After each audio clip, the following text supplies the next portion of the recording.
ఈ 40 సంవత్సరములు దేవుడైన యెహోవా నిన్ను నడిపించిన మార్గం అంతటిని జ్ఞాపకము చేసుకొనుము. 18వ వచనంలో మనం చదువుతున్నాను. నీ దేవుడని యెహోవాను జ్ఞాపకము చేసుకొనవలెను. చదవబడిన వాక్య భాగమును ప్రభువు దీవించినట్లు ప్రార్థన చేసుకుందాం. దయగల దేవా, కృపగల తండ్రి, మీ పాదములకు వందనములు, స్తోత్రములు చెల్లిస్తున్నాం. ఇంత కనుక మిమ్మల్ని స్తుతించే భాగ్యం మాకిచ్చారు. మనసారా మీ పాదం మీద సాగిలపడి నమస్కరించే కృపనిచ్చినందుకు స్తోత్రములు. నిన్నని వివరించగలం, ఏమని మీ గురించి పొగడగలం, చెప్పగలం. మా భాష చాలదు, మా నాలుక చాలదు. మా తండ్రి, మౌనులమై మీ పాదముల మీద పడుచున్నాము.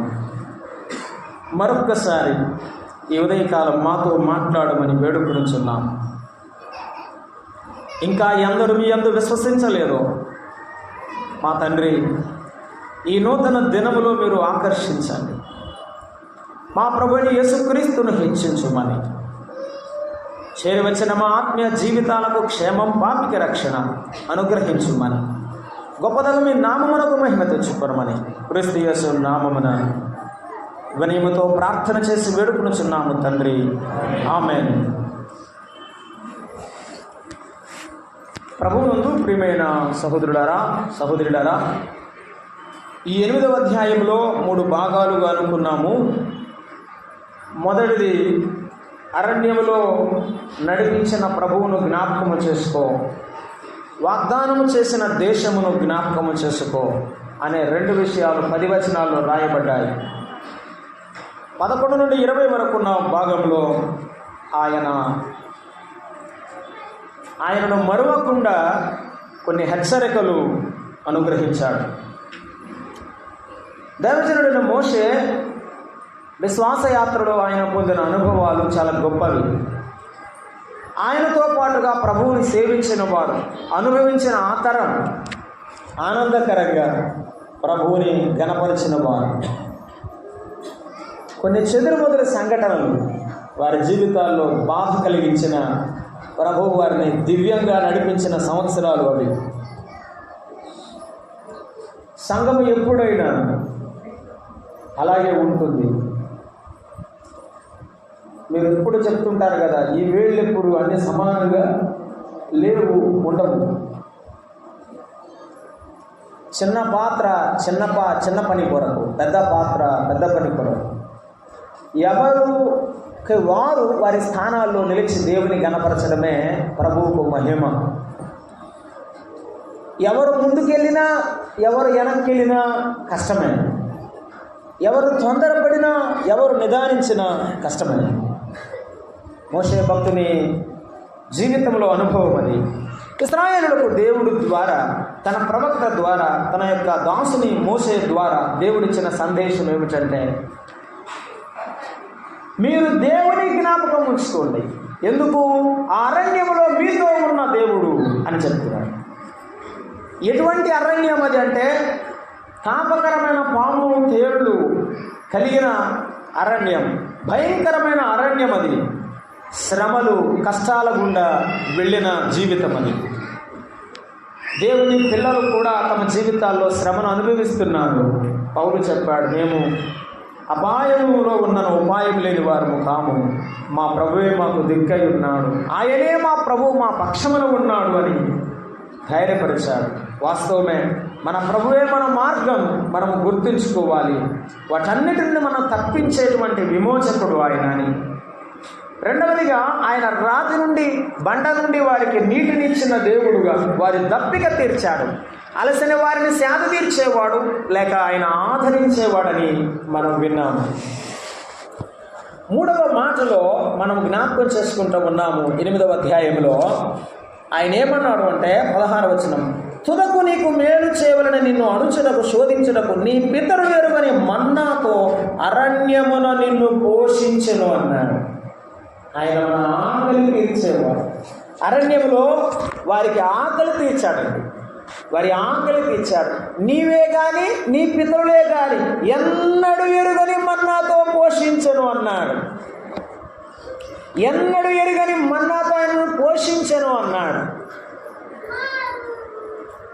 నేను మరలా చెప్తాను, నిర్గమకాండం 16వ అధ్యాయంలో 2-3 వచనాల్లో మనం చదువుకుంటే, ఇశ్రాయేలీయులు ఆహారం అడిగితే ఇచ్చాడా? మీరే చెప్పాలి. ఇశ్రాయేలీయులు ఆహారము దేవుని అడిగితే ఇచ్చాడా, సడిగితే ఇచ్చాడా? అదే మీ భాషలో చెప్పాలంటే అలిగితే.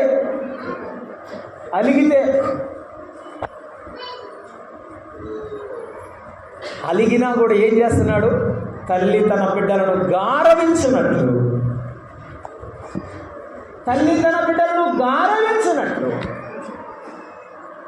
ఆయన నీకు కష్టం వచ్చిందని ఆయాసపడినా, నీకు శ్రమ వచ్చిందని ఆయన మీద దుఃఖంతో నీవు మొండికేసినట్టు ఉన్నా కూడా ప్రభు నీ మీద జాలి పడ్డాడు. చూడు, అది ఆయన జాలి, ఆయన కనికరం. మేలు పొందిన తర్వాత ప్రభు అని ఇలా మాట్లాడటం పొరపాటు అయిందని నీవు దుఃఖపడినప్పుడు ఆయన విలువ అర్థమవుతుంది. ఈ నూతన సంవత్సరంలో నీవు నేను చెప్పుకోవాలి మాట ఏమిటంటే, ప్రభు నేను చాలాసార్లు నీ మీద ఆయాసపడ్డాను, సరిగాను. మోషే భక్తుడు ఆనాడు రాసిన దాన్ని మనం చదువుకుంటున్నాం. కొరింథీ మొదటి పత్రిక 10వ అధ్యాయంలో కూడా ఆ మాట రాయబడి ఉంది. ఆ మన్నాను తిన్న మీ పితరులు అరణ్యములో రాలిపోయి అని, వారు సరిగి సంహారకుని చేత సంహరింపబడిరి. 10వ అధ్యాయం 10వ వచనం, కొరింథీ రాసిన మొదటి పత్రిక. వారు సంహరించబడ్డారు. మనం అలాగూ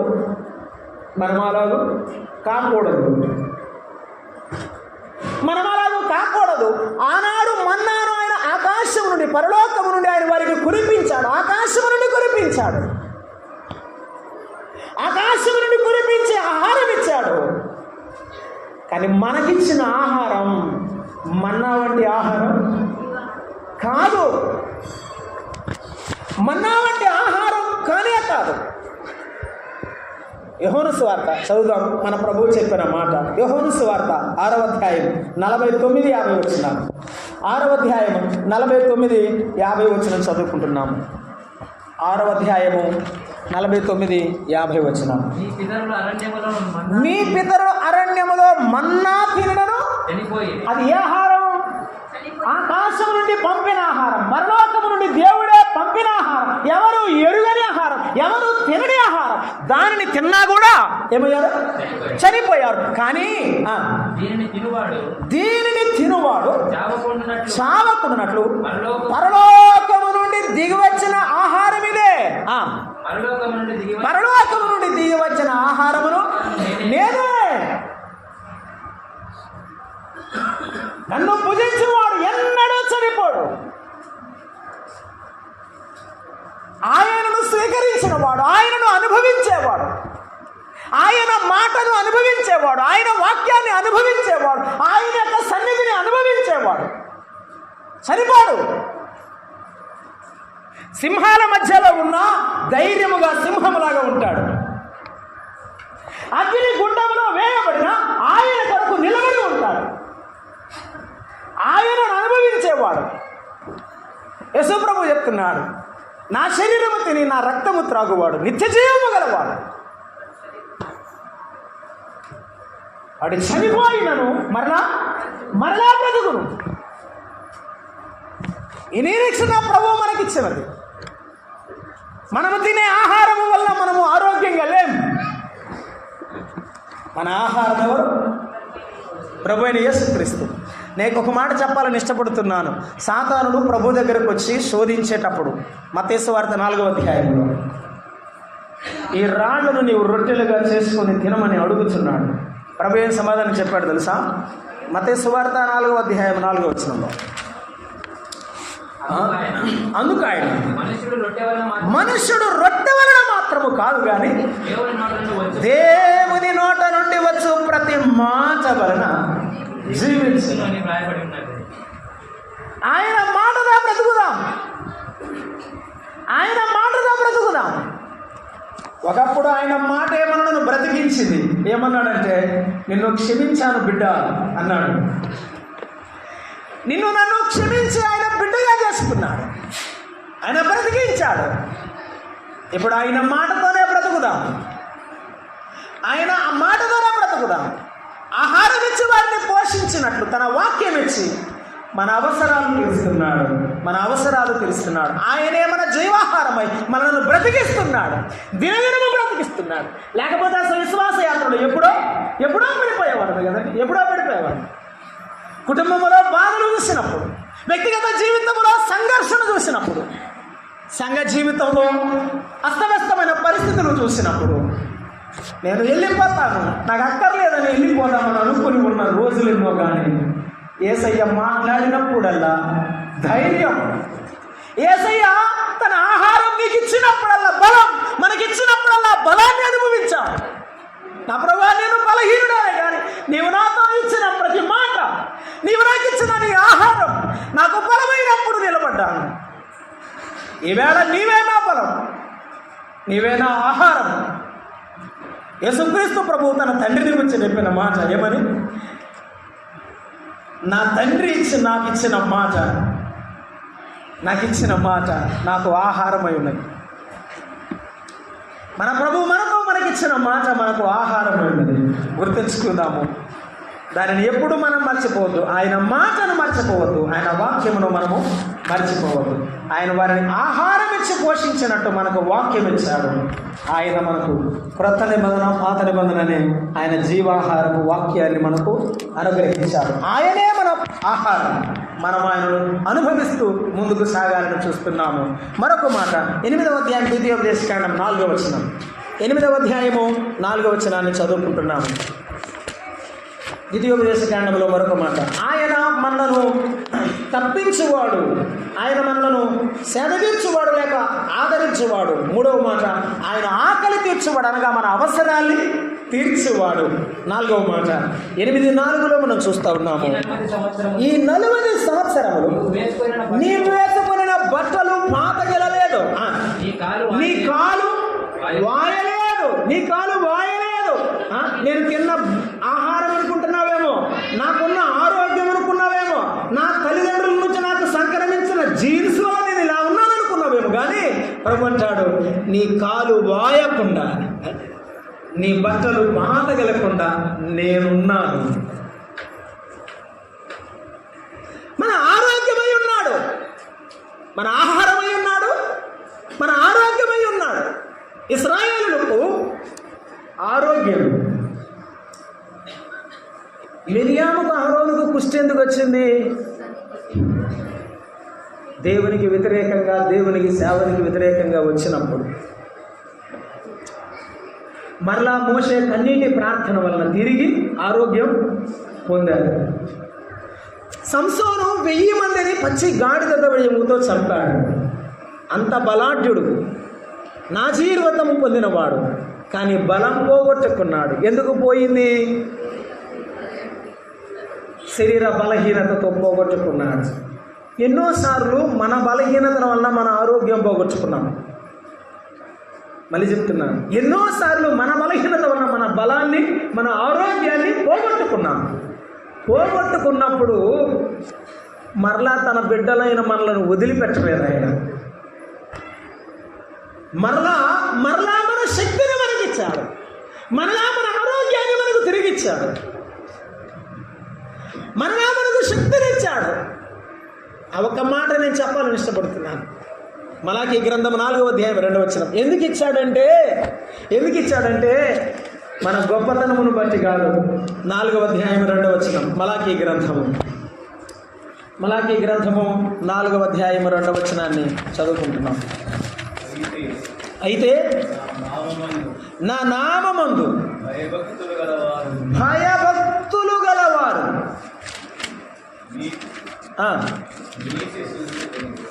భయభక్తులు గల వారికి నీతి సూర్యుడు ఉదయించును, అతని రెక్కలు ఆరోగ్యమును కలుగజేయును. ఎవరికి? భయభక్తులు గలవారికి. అదే ప్రభువా నేను భయపడుచున్నాను అని ప్రభువు సన్నిధిలో అలాగూ ఖిన్నులమై దుఃఖముతో ఆయన ఎడల భయముతో భక్తితో శిరస్సు వంచితే మరలా తిరిగి ఏమిచ్చాడు? ఆరోగ్యం ఇచ్చాడు. మిరియాముకి ఇచ్చాడు, అహరోనికి ఇచ్చాడు, సంసోనికి ఇచ్చాడు. తిరిగి ఎంట్రుకలు కలిసి బలము పొందిన తరువాత తన జీవితంలో అంతమందిని చంపని వాడు ఒకే ఒక్క రోజు కన్నీటితో ప్రార్థన చేసి దేవుని శక్తిని పొందాడు. హిజ్కియా కూడా కన్నీటితో దేవుని గోడ వైపు తిరిగి, ఆయన దిక్కు వైపు తిరిగి ప్రార్థన చేసినప్పుడు ఆరోగ్యాన్ని మరలా తిరిగి పొందాడు. 15 సంవత్సరాల ఆయుష్ను పొందాడు.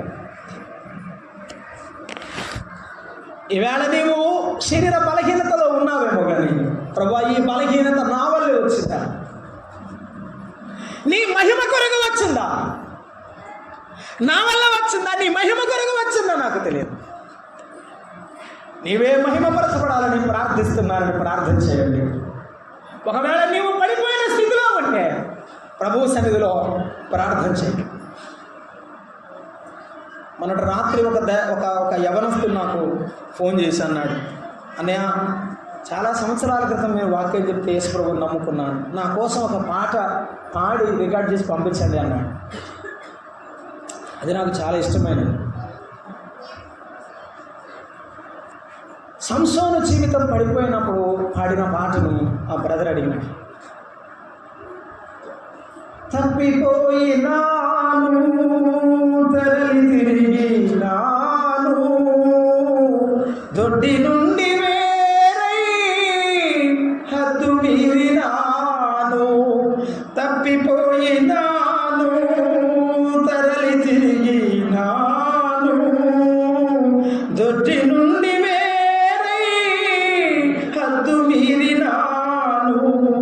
లేదు నీదు సారము నిన్ను ఎరుగనైతే, లేదు నాకు గమ్యం ఎరుగనైతి మార్గం, లేదు నాకు గమ్యం ఎరుగనైతి మార్గం, ఒక్క మాట చాలు.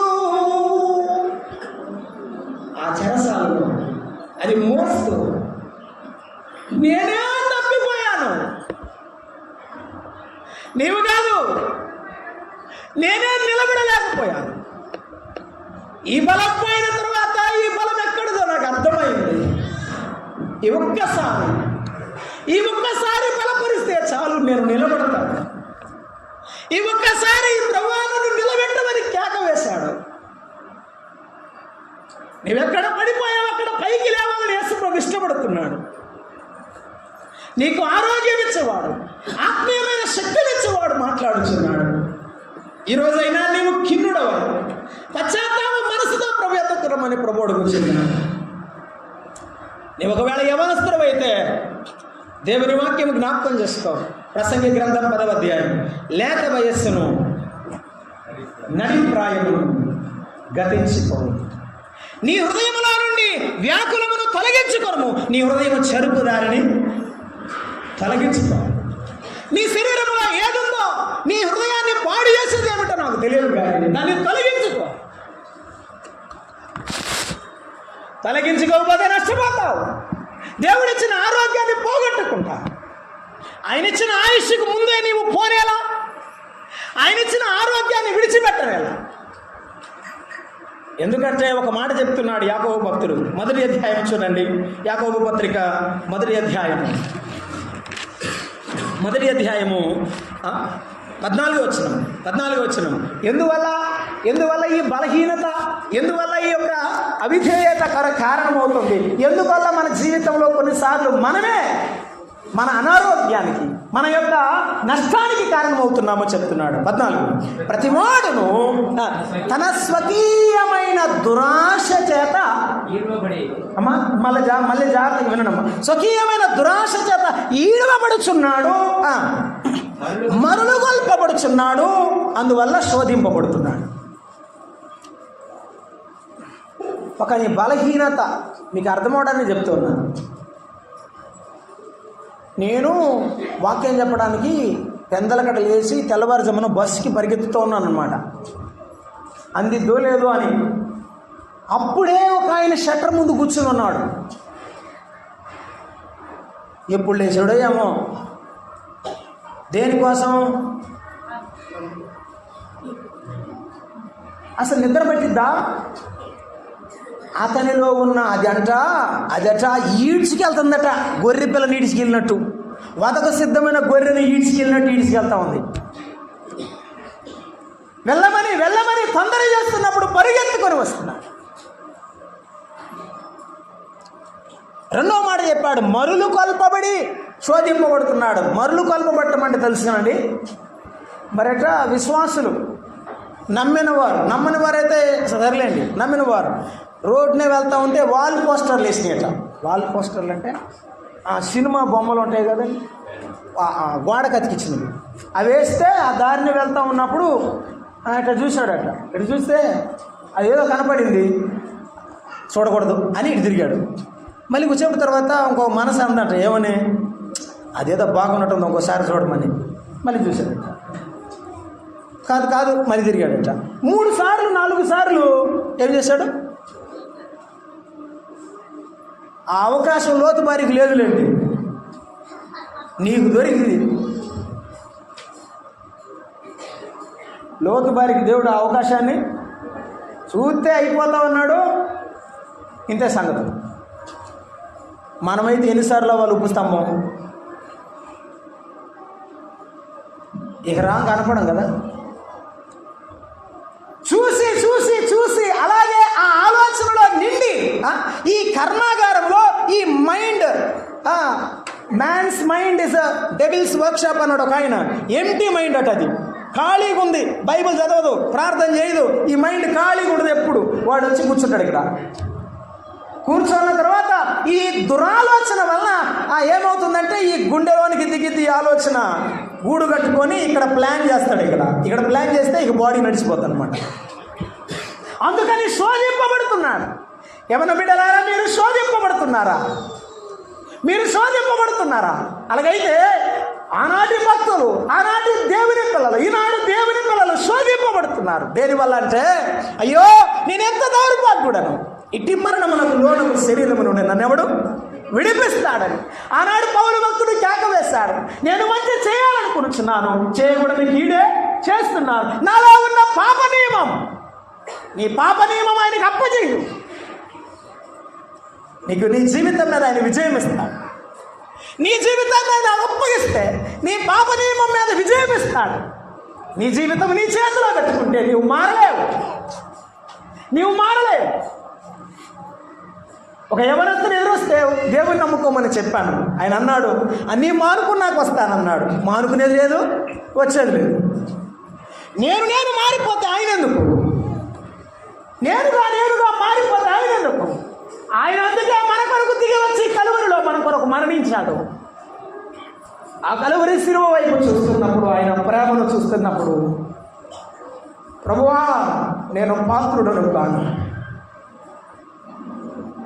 ఈవేళ ప్రభు రక్తమును మీరు ఆశ్రయించండి, మీ హృదయమును ఆయన తన పరిశుద్ధాత్మతో కడుగునట్లుగా రండి, నీ బలహీనతలు అప్పగించండి, నీ యొక్క అపరాధములను తప్పిదాలను ఒప్పుకొని అప్పగించండి.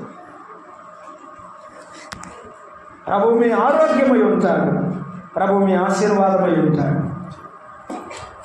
8వ అధ్యాయం 15వ వచనంలో ద్వితీయోపదేశ ఖండంలో మరొక మాట, ఆయనే మన ఆరోగ్యమైన వాడు. ప్రభువు చెప్పాడు క్రొత్త నిబంధనలో, రోగులకే వైద్యుడు అవసరం, ఆరోగ్యం గల వారికి వైద్యుడు అక్కర్లేదు. ఆయన పాపరోగమునకు వైద్యుడు, మన ఆరోగ్యమునకు నిజమైన వైద్యుడు.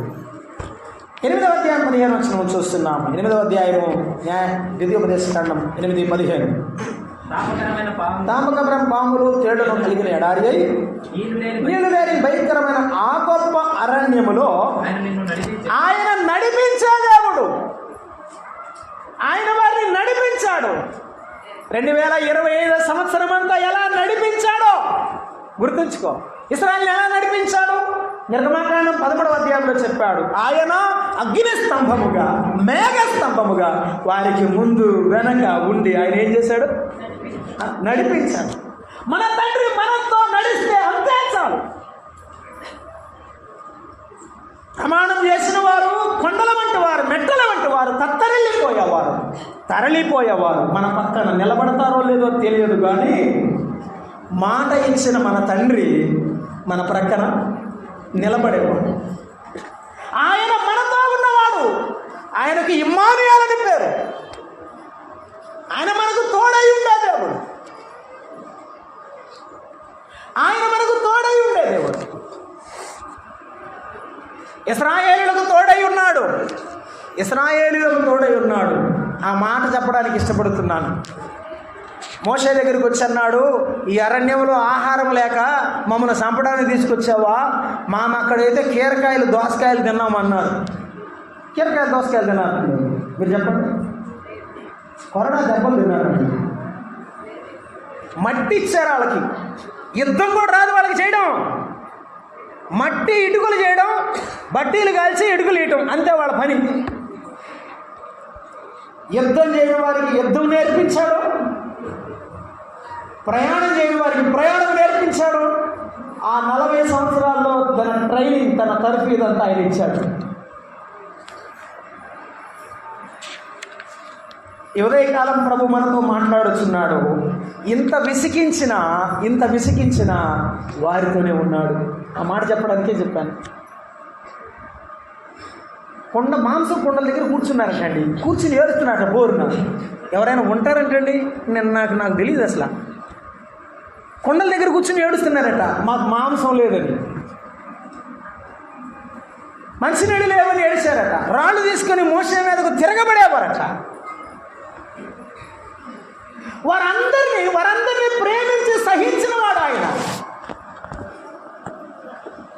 నేను ఒక మాట అంటాను, ప్రార్థించకపోయినా పలకరిస్తూ ఉంటాడు, మాట వినకపోయినా మాటలాడుచుంటాడు. ప్రార్థించకపోయినా పలకరిస్తూ ఉంటావు, మాట వినకపోయినా మాటలాడుచుంటావు. ఎంత ప్రేమ నాపై నీకు యేసయ్యా, ఎంత జాలి నాపై నీకు యేసయ్యా,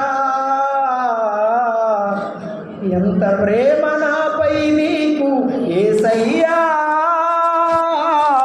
ఎంత జాలి నాపై నీకు యేసయ్యా. నేనంటే నీకెందుకు ఈ ప్రేమ, నన్ను వీడిపోవెందుకు? ఈ బలహీనుడు చూసి, ఈ దుర్బలుని చూసి, ఏమీ లేని వాడిని చూసి విడిచిపోవడానికి నీవు ఆయన రూపంలో ఉన్నావు కనుక, ఆయన రూపంలో ఉన్న నిన్ను చూసి ఆయన సంతోషపడుతూ ఆనందపడుతూ ఉన్నాడు కదా. తప్పిపోయిన కుమారుడు తండ్రి దగ్గరకు వచ్చి ఒక మాట చెప్పాడు, తండ్రి, పరలోకానికి నీకు నేను విరోధముగా పాపము చేశాను, నీ కుమారుని అనిపించుకోవడానికి యోగ్యుడను కాను. కూలివాడిగా ఆహారం పెడితే నేను కూలి పని చేస్తానన్నాడండి. తండ్రి అన్నాడు, నీవు కూలివాడవు కాదురా, నా కుమారుడవు. నా పేరు నష్టమైనా పర్వాలేదు, నా ఆస్తి నష్టమైనా పర్వాలేదు, నిన్ను పోగొట్టుకోలేను. నేనేమైనా పోగొట్టుకుంటాను, నేను పోగొట్టుకోలేను. ఆయన ప్రేమ నీకు ఎప్పుడు అర్థమైందో నాకు అర్థం కావడం లేదు. ఆయన ప్రేమ నీకు ఎప్పుడు అర్థమైందో తెలుసా?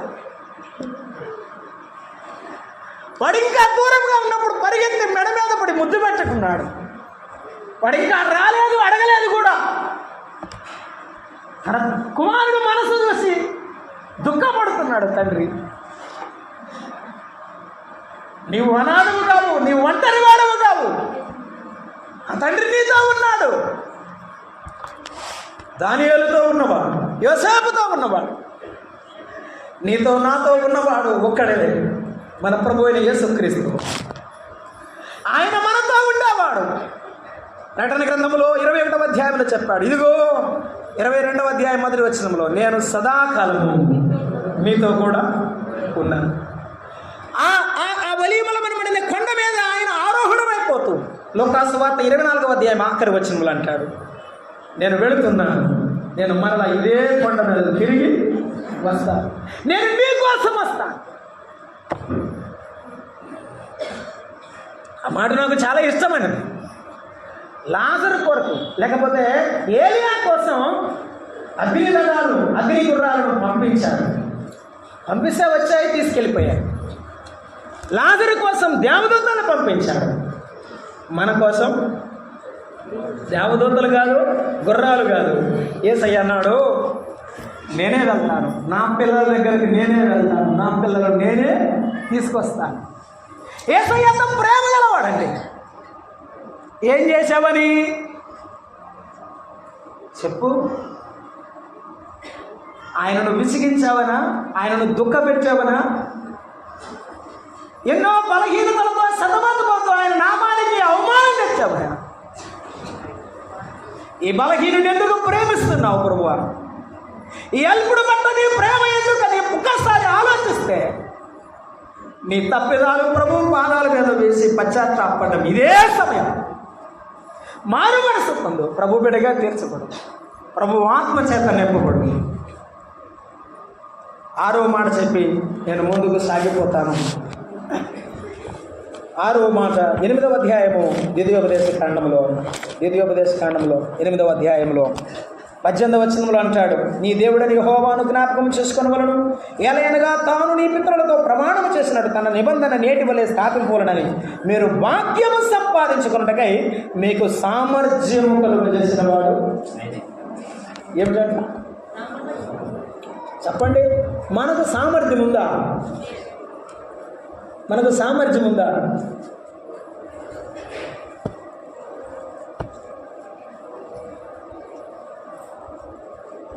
పనికిరాని పాత్రలని పారవేయకుమా, పనికిరాని పాత్రలని పారవేయకుమా, పొంగి పొరలు పాత్రగా మార్చివేయుమాయా, పొంగి పొరలు పాత్రగా మార్చివేయుమాయా, కుమ్మరి పరమ కుమ్మరి జగదుత్పత్తిదారి, జీదట మన్నైనా నా వంక చల్లగా చూడు మాయా, చల్లగా చూడు మాయా. ఇశ్రాయేలుకు సామర్థ్యం లేదు, ఫరోని ఎదిరించే శక్తి లేదు, ఫరో రాజ్యంలో ఐగుప్తు నుంచి బయటికి వచ్చే అంత లేదు. కానీ అద్భుతములు చేసి ఆయన ఐగుప్తు నుంచి బయటికి తెచ్చాడు. అరణ్యములో ఆయన నడిపించాడు, ఆయన సామర్థ్యం ఇచ్చాడు. రాజ్యాలు వణికాయి ఇశ్రాయేలు సైన్యాన్ని చూస్తే. ఎందుకు? ఆనాడు ఆ గొప్ప ఎరుకోలో ఉన్న ఒక స్త్రీ అన్నది ఏమని తెలుసా? మీ దేవుడని యెహోవాను గురించి విన్నప్పుడు మా గుండెలు దడిసెను, కరిగిపోయాను. మన ప్రభువుని గురించి విన్నప్పుడు కరిగిపోయాను. నీకు నాకు దేవుడిచ్చిన గొప్ప సామర్థ్యం అది. ఆయనే మన సామర్థ్యం, ఆయనే మన శక్తి. దావీదు దినవృత్తాంతముల మొదటి గ్రంథం 29వ అధ్యాయం 14వ వచనం అంటాడు, అంత మందిరము కొరకు సమకూర్చాడు, సామాను అంతా సమకూర్చి అంటాడు, ప్రభువా ఇంత ఇచ్చడానికి సామర్థ్యం కలిగిన వాడు నేను కాను, నేను ఎంతటి వాడును, నా కుటుంబము ఏం పని, నేను ఎంతటి వాడును ప్రభువా. ఈవేళ నీవు నేను మనము చెప్పవలసిన మాట, నేను ఎంతటి వాడను ప్రభువా, నేను ఎంతటి వాడను. పౌలు భక్తుడు కూడా మేము సువార్త ప్రకటించడానికి మాకు సామర్థ్యం ఇచ్చిన వాడు ఆయన అని చెప్పాడు గలతీ పత్రికలో 2వ అధ్యాయం 8వ వచనం. అవును, ఒక నత్తివాణిని నాయకుడిని చేయడం ఆయన సామర్థ్యం. ఒక పారిపోయిన వాడిని పరిపాలించేవాడిగా చేయడం యెఫ్తా జీవితంలో చేసిన ఆయన సామర్థ్యం. ఒక ఎన్నిక లేని వాడిని ఎన్నిక చేయడం ఆయన సామర్థ్యం. తృణీకరింపబడిన మనలను, ఎన్నిక లేని మనలను ఎన్నుకోవడం ఆయన సామర్థ్యం. తెలివి గల వారిని, గొప్పవారిని బలవంతులతో జయించడం అది ఎవరితోనైనా శాత అవుతుంది. కానీ ఏమీ లేని వారి దగ్గర చేయడమే ఆయన యొక్క గొప్ప సామర్థ్యం. అందుకే నన్ను దేవుడు ఎన్నుకున్నాడు. మన సామర్థ్యమే అయిన ప్రభువును మనము స్తుతించాలి, జ్ఞాపకం చేసుకుందాం. నేను మరలా 6 మాటలను గుర్తు చేస్తాను, ప్రార్థన చేసి ముగిస్తాను. మొదటిది, మనలను తప్పించు ప్రభువు మనము జ్ఞాపకం చేసుకోవాలి. మనలను ఆదరించు దేవుని మనము జ్ఞాపకం చేసుకోవాలి. మన ఆకలి లేక మన అవసరాలను తీర్చే మన దేవుని మనము జ్ఞాపకం చేసుకోవాలి. మన ఆరోగ్యమైన దేవుని మనము జ్ఞాపకం చేసుకోవాలి. మనతో ఎల్లప్పుడూ ఇమ్మానుయేలు దేవునిగా ఉన్న మన ప్రభువును మనము జ్ఞాపకం చేసుకోవాలి. మన సామర్థ్యమై ఉన్న, మన శక్తి అయి ఉన్న మన ప్రభువును మనము జ్ఞాపకం చేసుకోవాలి.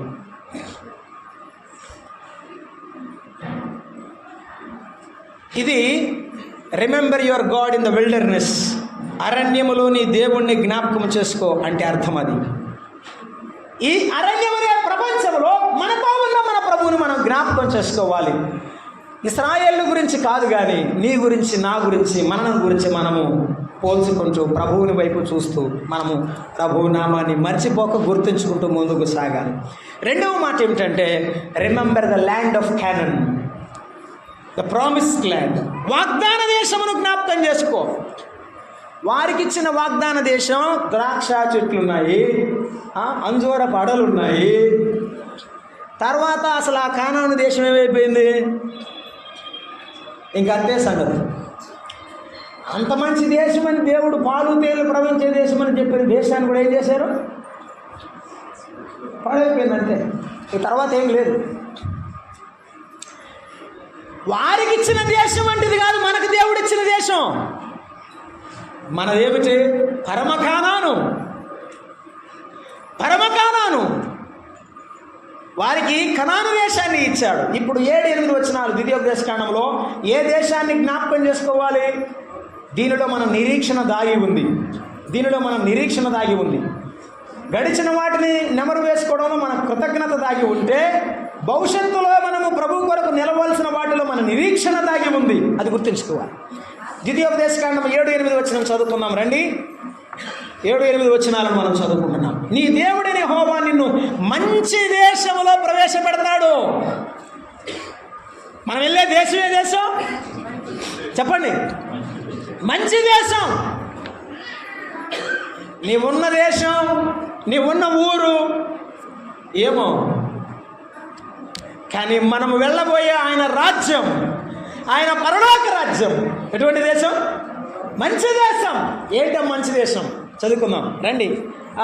అది నీటి వాగులు, లోయలు నుండి, కొండలలో నుండి పారు ఊటలు, అగాధ జలములు గల దేశం. ఏ దేశం అట? అగాధ జలములు కలిగిన దేశం. అంటే భూమి మీద నీరు పారుతుంది, అంటే పంటలు పండించడానికి.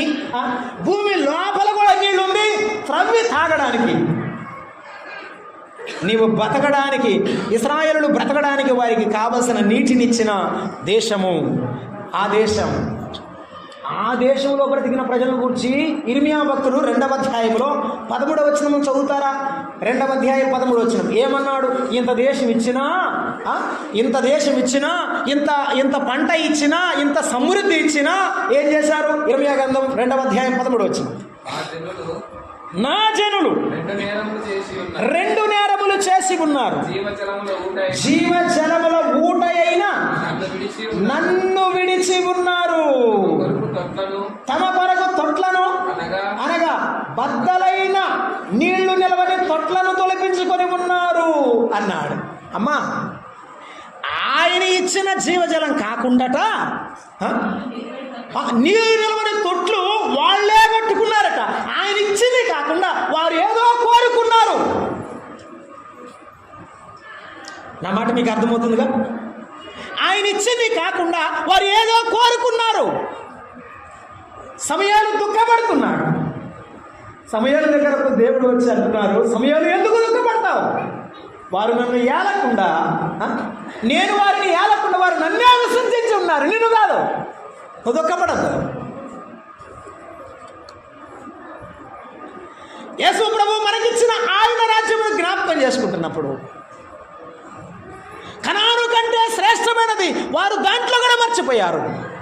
కానీ మనకు దేవుడిచ్చిన పరలోక రాజ్యంలో 21వ అధ్యాయము ప్రకటన గ్రంథం 7వ అధ్యాయం, ప్రకటన గ్రంథము 7వ అధ్యాయం, వారు దాంట్లో మర్చిపోయారు. దాంట్లో వారు పాడైపోయేటువంటి ప్రమాదం ఉన్నది. ఆ దేశంలో అయిపోయారు కూడా. కానీ ప్రకటన గ్రంథం 7వ అధ్యాయం, మనం వెళ్ళే పరలోక రాజ్యం 17వ వచనం, ఏలయనగా సింహాసన మధ్య నుండి గొర్రె పిల్లవారికి కాపరి అయి జీవల జలముల బుగ్గ యొద్దకు వారిని నడిపించును.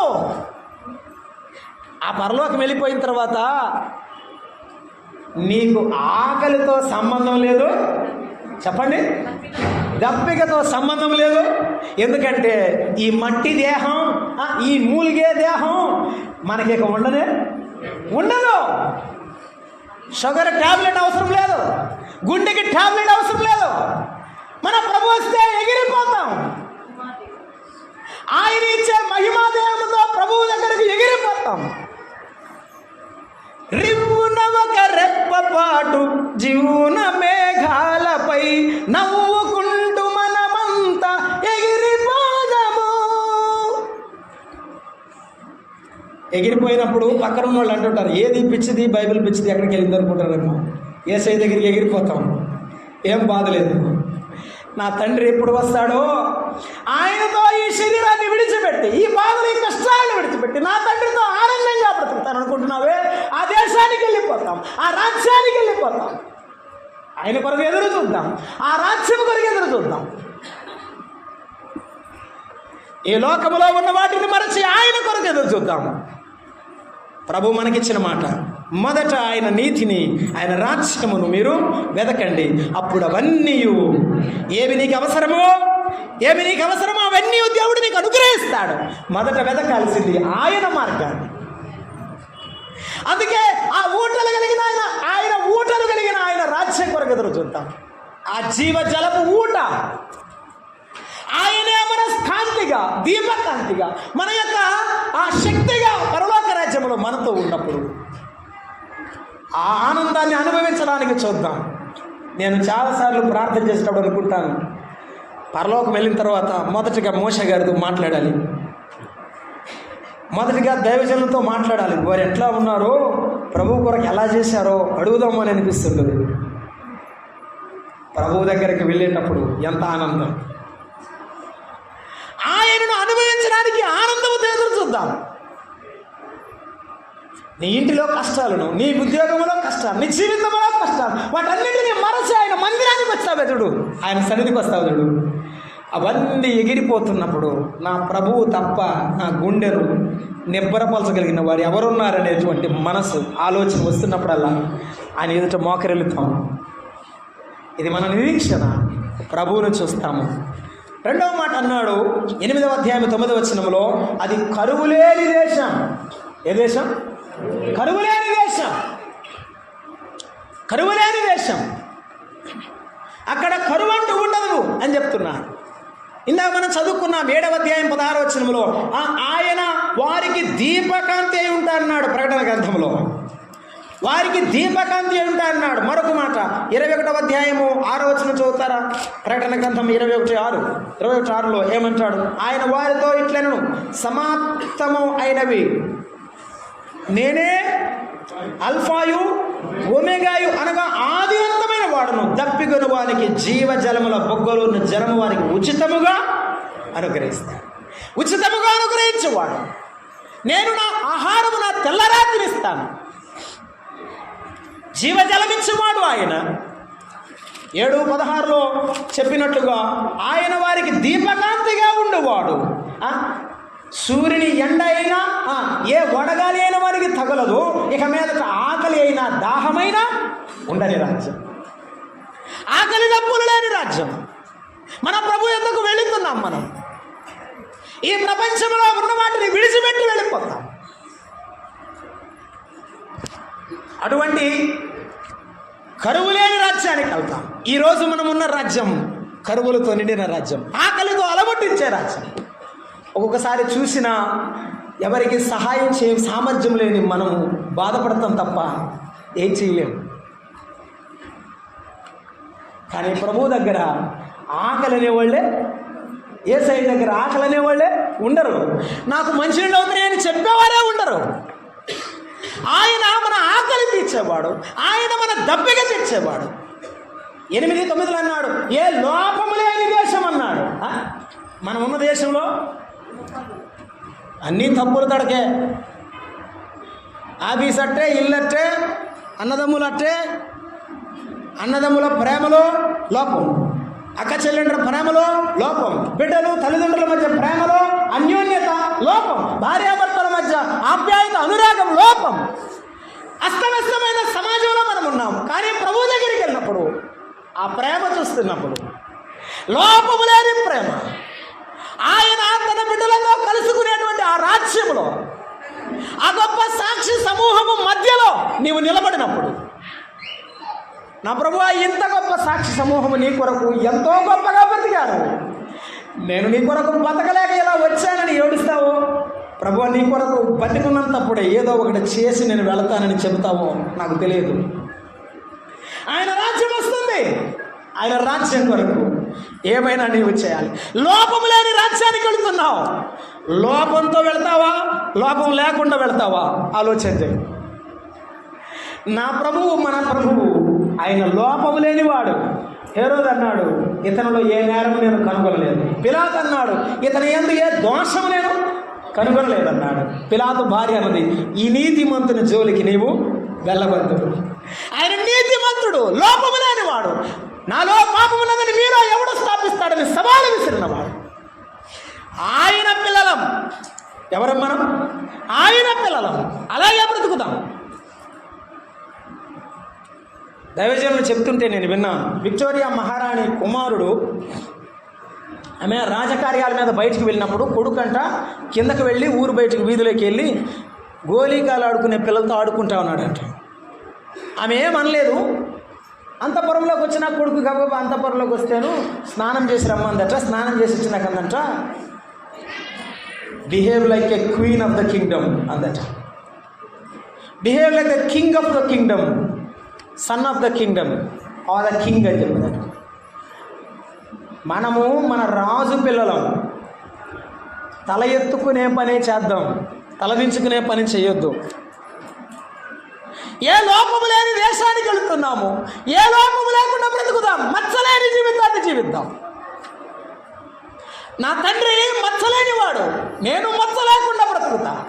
నా ప్రభువు కొరకు అలాగే బ్రతుకుతా. ఆ దేశమును చేస్తానని నీవు ఈరోజే తీర్మానం చేసుకో. యాకోబు రాస్తున్నాడు, పవిత్రత లేకుండా, పరిశుద్ధత లేకుండా ఎవడును ప్రభువును చూడడు. నీవు పవిత్రత లేకుండా ప్రభువుని చూడలేవు.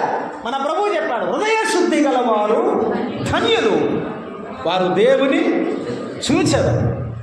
నీ మనసులో కల్మషం ఉంటే ప్రభువుతో రాలేవు. ప్రభు అన్నాడు, మీరు మీ పాపములనే చనిపోతే నా వెంట నేను వెళ్ళే రాజ్యానికి, నా రాజ్యానికి నీవు రాలేవు. అమ్మా, నీ మనసులో పాపం ఉన్నది, నీ మనసులో దోషం ఉన్నది. నీ మనసులో పాపము దోషము పెట్టుకొని, నీలో ఉన్నటువంటి బలహీనతలు పెట్టుకొని పరలోకము రాలేవు. ఆహారం తింటావు, ప్రార్థనకు వస్తావు, అవసరమైతే కొత్త బట్టలు కట్టుకుంటావు. కానీ అది నీ డబ్బులు, నీ సొంతం. కానీ పరలోకం ప్రభువు సొంతం. అది ఆయన వారికి ఇచ్చిన వారికి మాత్రమే అనుగ్రహింపబడుతుంది.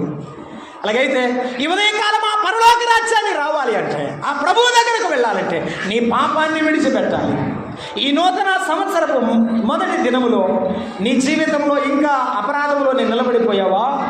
ఇంకా ఆ పాపంలోనే నీవు నిలబడి నీవు ఆనందంగా ఉండలేవు. నీ జీవితంలో నీకు సంతోషముగా ఉండలేవు. యెహోవాను విడిచిన వానికి శ్రమలు విస్తరించును. నీ కష్టానికి కారణం నీ అపరాధమేమో చూసుకో. నీ కన్నీటికి కారణం నీవు చేసే చిన్న చిన్న పొరపాట్లేమో చూసుకో. అసలు నాలో ఏ పాపం లేదనేవాడు అంతకంటే అబద్ధికుడు ఉన్నాడు ప్రపంచంలో. నేను సువార్త చెప్తూ ఒక వీధిలో ఒక ముసలమ్మ దగ్గరికి వెళ్ళాను. అమ్మ యేసు ప్రభువుని నమ్ముకో అంటే నేనేం పాపం చేశాను నమ్ముకోమంటావు అంది.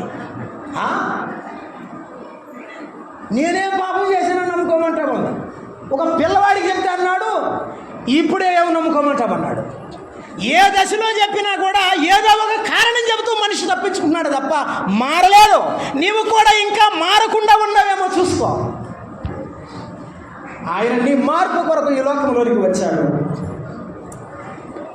ఆయన నీ కొరకు మానవుడిగా జన్మించాడు. రక్తమాంసములు లేనివాడు మనవలే రక్తమాంసములలో పాలివాడయ్యాడు. మనందరి పాపదోషమును క్షమించడానికి, మన పాపమును భరించడానికి ఆయన సిలువకు అప్పగింపబడ్డాడు. ఆ యెరూషలేములో ప్రధాన యాజకులు ఎదుట నిలబడినప్పుడు ఎప్పుడు ఎవరి ఎదుట నిలబడిన వాడు నీ కొరకు నిలబడ్డాడు. ఎప్పుడూ తలవంచని వాడు నీ కొరకు తలవంచాడు.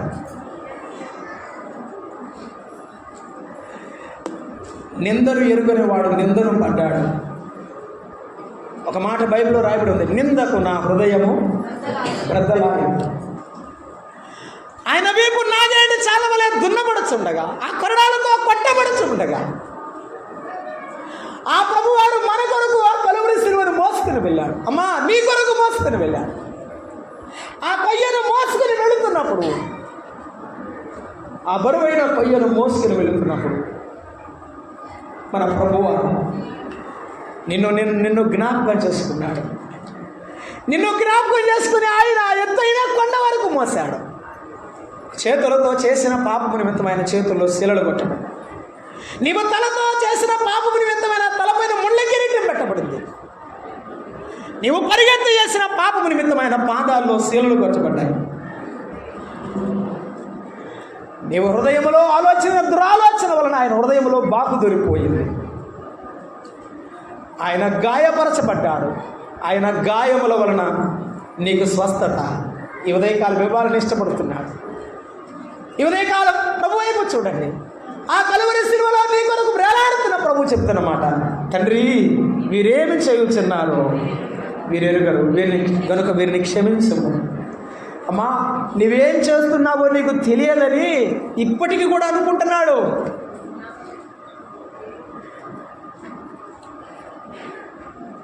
మన తండ్రి అప్పుడప్పుడు భూలోక సంబంధమైన తండ్రి అంటాడు కదా, ఆడు పిచ్చోడమ్మా, ఆడికి ఏం తెలియదమ్మా, ఏదోలేమ్మా వదిలేయండి ఈసారికి అని బతిలాడుకుంటాడు కదా. పరలోకపు తండ్రి కూడా నీకు తెలియదని అనుకుంటున్నాడు. తండ్రి వారికి తెలియక చేస్తున్నాడు. పౌలు భక్తుడు అదే అన్నాడు తిమోతికి రాస్తుంది, తెలియక అవిశ్వాసములో చేసేది కొరకు నేను కనికరింపబడుతుంది. ఈరోజు కూడా ప్రభువా నాకు తెలియక చేశాను నాయన అని చెప్పు, దేవుడు క్షమిస్తాడు. తెలియక పొరపాట్ల వల్ల చేశాను తండ్రి అని చెప్పు, ప్రభువు క్షమిస్తాడు. 32వ అధ్యాయం కీర్తనల గ్రంథంలో ఒక మాట రాయబడింది, అతిక్రమములను దాచిపెట్టువాడు వర్ధిల్లుడు, వాటిని ఒప్పుకొని విడిచిపెట్టువాడు కనికరమును పొందు. ఒప్పుకుంటావా, విడిచిపెడతావా, లేకపోతే కప్పుకుంటావా నాకు తెలియదు. ఈ ఉదయకాలం ప్రభు నిన్ను అడుగుతున్నాడు, నా యొద్దకు రమ్మని. ప్రభు యొద్దకు రండి, తలలు వంచండి, ప్రార్థన చేద్దాం. తలలు వంచండి, ప్రార్థన చేద్దాం. ఆ దేశం జీవజలపు ఊట కలిగిన దేశం, కరువు లేని లోపము లేని దేశం, బలమైన దేశం, ఎత్తైన కొండలలో రాగిని తవ్విదీసిన దేశం అన్నాడు. నీ గుండె కఠినమైనది, కానీ దేవుడు నీకు మెత్తనైన మనసు ఇవ్వాలని ఇప్పటి వరకు మాట్లాడుతూ వచ్చాను. ఈ రాతి గుండెని తీసివేసి నీకు మాంసపు గుండెని ఇస్తాడు. ఆయనకు భయపడతావా?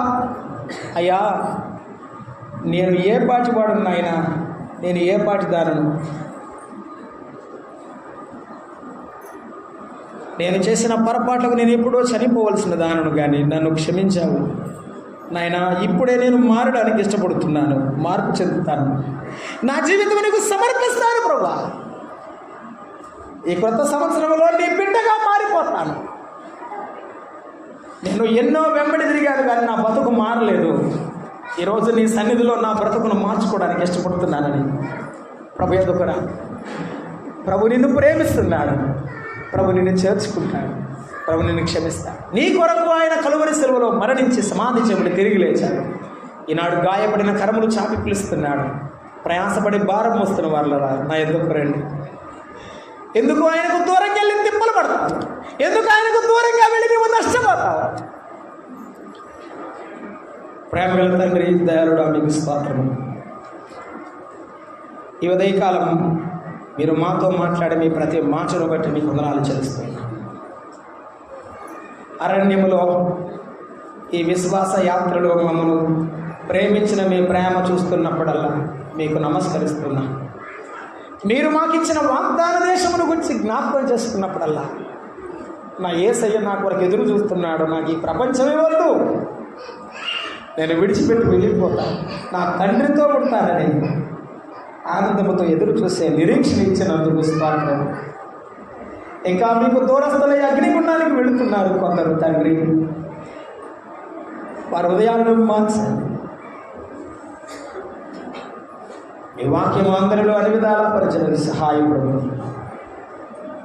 మా ప్రభువును మా రక్షకుడు క్రీస్తు యేసు నామమున ప్రార్థన చేయించున్నాము తండ్రి, ఆమేన్. అందరికీ ప్రేమ. సహోదరులు ఇద్దరు వెళ్ళి ప్రత్యేకమైన పాట 19వ పాట గాలించి చూడగా మేలైనది నీలో అలా అనే పాటలు చేసి పాడవలసిందిగా మనం చేస్తున్నాం.